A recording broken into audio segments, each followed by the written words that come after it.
जय मसीह की सभी को एक बार फिर आप सबका स्वागत करता हूं।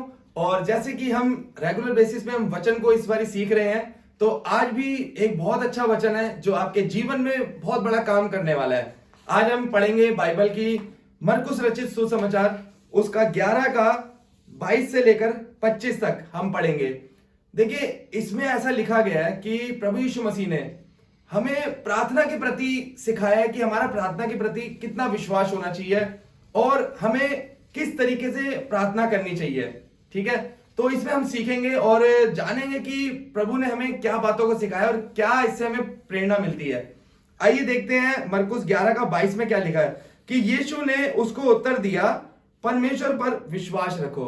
यानी पतरस ने प्रभु यीशु मसीह से एक सवाल पूछा था और उस पे प्रभु यीशु मसीह ने बोला था कि प्रभु परमेश्वर पर विश्वास रखो। यानी प्रभु यीशु मसीह कहते हैं कि परमेश्वर पर विश्वास रखो। तो हमारा विश्वास किस पर होना चाहिए? परमेश्वर पर होना चाहिए। हमें किसी मनुष्य के ऊपर विश्वास नहीं करना। मनुष्य तो देखो आज आपकी सुन करके आपकी बात तो मान लेगा, लेकिन कल वो आपको मार भी सकता है, धोखा भी दे सकता है।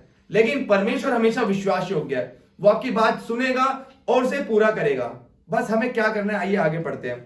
लिखा है कि मैं तुमसे सच कहता हूं, यानी यीशु मसीह कहते हैं मैं तुमसे सच कहता हूं कि जो कोई इस पहाड़ से कहे तू उखड़ जा और समुद्र में जा पड़।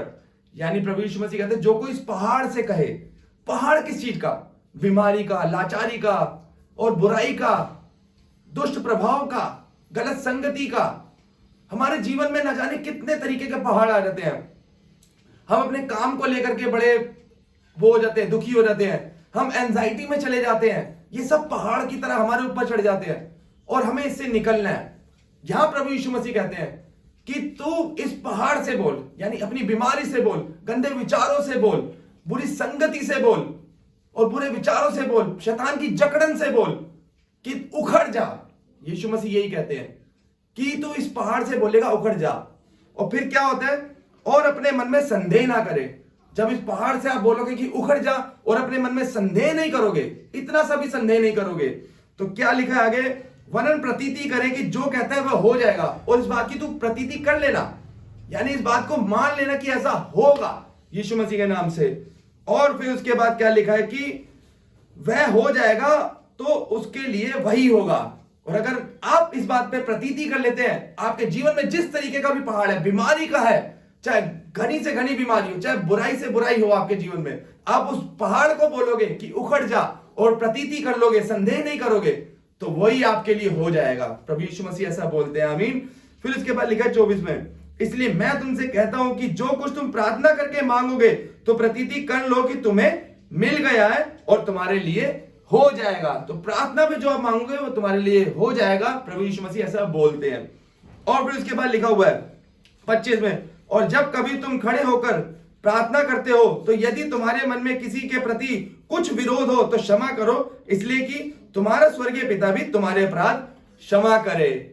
देखो, हमारे लाइफ में अगर किसी के प्रति कोई विरोध है, कोई बुराई है, तो उस विरोध को उसी टाइम खत्म कर दो, वो बुराई को हटा दो, प्रभु से क्षमा मांगो और उसके लिए भी प्रार्थना करो। जो आपके प्रति विरोध करता है या आपके किसी के प्रति विरोध हुआ है, तो इस बात के लिए क्षमा मांगो, परमेश्वर से प्रार्थना करो और आगे से इस काम में मत जाना और ना ही किसी के लिए विरोध करना, बल्कि आशीष ही देना हर एक को।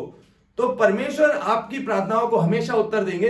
प्रभु यीशु मसीह हमें विश्वास में इस तरीके से मजबूत करते हैं। तो ये वचन के द्वारा हम जानते हैं कि आपको बहुत कुछ सीखने को मिलेगा। आप इन वचनों को पढ़ना, जब भी आपको कमजोरी फील हो, जब भी आप अपने आप को बहुत ही वीक फील करें या अकेला फील करें, तो इस वचन को पढ़ के परमेश्वर से प्रार्थना जरूर करना। आपके सारे पहाड़ों जैसी प्रॉब्लम्स क्षण भर में हट जाएगी। और प्रभु यीशु मसीह कहते हैं कि ऐसा हो जाएगा। जब प्रभु ने ऐसा बोला तो ऐसा होगा आप सबके लिए। आइए हम छोटी सी प्रार्थना करते हैं इन वचनों के लिए। परम प्रधान पवित्र परमेश्वर, आपका धन्यवाद करते हैं जितने लोग प्रभु इस वीडियो के माध्यम से इन वचनों को सुना है और हमने जाना है कि प्रभु हमारा विश्वास कैसा होना चाहिए। प्रभु हमारे मन में कोई संदेह नहीं होना चाहिए, कोई प्रभु ऐसी बात नहीं होनी चाहिए जिससे कि हम सोच ले कि ऐसा नहीं होगा, बल्कि हम प्रतीति करें कि ऐसा हो जाएगा। तो हमारे जीवन से सारी प्रॉब्लम, सारी बुराइयां, सारे शैतान की जकड़न, हर एक दिक्कत, हर एक बीमारी, हर एक लाचारी और हर एक गलत थॉट्स, हर एक बुराई, व्यभिचार के बुरे सपने और बुराई की सारी बातें सब उखड़ के अलग हो जाएगी हमसे और हम में पवित्र आत्मा राज करेगा और हमारी जो प्रार्थनाएं हैं उसको प्रभु आप पूरा कर देंगे। प्रभु मैं आज जितने लोग इस प्रार्थना में जुड़े उन सबको आशीष देना और उनके जीवन से सभी पहाड़ों को मैं इसी क्षण यीशु मसीह मैं निकाल के उखाड़ फेंकता हूं उनके जीवन से, और उनके जीवन में प्रभु तू अब शांति लेकर क्या, प्रेम लेकर क्या, प्रतीति ला प्रभु, आपके प्रति प्रभु पूरा विश्वास लेकर क्या, पूरा विश्वास भर दे, पवित्र आत्मा की सामर्थ्य से भर दे प्रभु हर एक को, और हर एक को अच्छा जीवन दे यीशु राजा। प्रभु संभालना प्रभु, यदि गलत थॉट्स आते हैं उनके थॉट्स को दूर करना, बुरे सपने आते हैं उन सपनों को प्रभु मैं उखाड़ फेंकता हूं, प्रभु उन्हें मीठी नींद में सुला, प्रभु उनके आने वाला जीवन प्रभु खुशियों से भरा हो, प्रभु पूरा दिन इनका प्रभु अच्छा निकले, खुशियों भरा निकले, सामर्थ भरा निकले प्रभु, और इनके जीवन से सारे कठिनाइयों को प्रभु आप उनको हटा करके उन्हें प्रभु एक अच्छे मार्ग पे लेकर के जाए यीशु राजा, और प्रभु उनके जीवन में बल लेकर के आ, पवित्र आत्मा से भरे यीशु राजा, हर एक को संभाल ले प्रभु, हर एक को अच्छा रख प्रभु, प्रभु हर एक व्यक्ति पवित्र आत्मा से भर के निकले, प्रभु यीशु मसीह के नाम से इस प्रार्थना मांग लेते हैं, आमीन।